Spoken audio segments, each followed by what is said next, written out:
Кыргызстандагы эң чоң тоолуу Тузлу көл.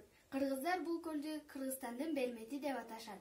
Ысык көлгө жаздын келиши эң эле кызыктуу болот. Көл үстү түркүн сонундарды элестетет. Мында кыштаган аккуулар, кызыл моюн өрдөктөр башка жакка кетишет. Анын ордуна сууда сүзүүчү башка канаттуулар пайда болот.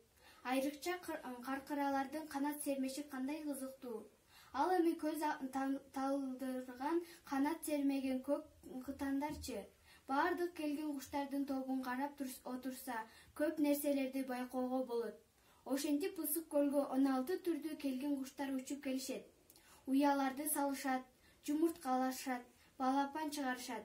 Ысык көл эс алуучу жайдан башка да туризмдин борбору. Башка өлкөлөрдөн туристтер, альпинисттер жана саякатчылар келип турушат.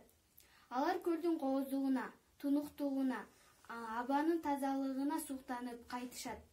Көлдө балык өстүрүүчү жана кармоочу чарбалар бар. Алар чабак, асман, маринка жана сазан сыяктуу көп балыктардын түрүн кармашат. Көл жайги жай мезгилинде өтө жаандуу жана өтө кооз. Ар түрдүү ооруларды айыктыруучу жет өгүз, койсары, ысык көл, ак суу сыяктуу курорттор Ысык көлдө. Көлдүн климаты мелүүн, абасы таза, нымдуу.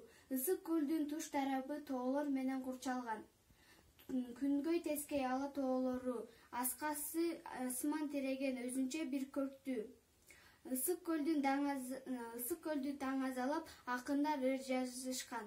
Жазуучулар тамшандырган көлөмдүү китептерди, уламыш жомокторду жаратышкан.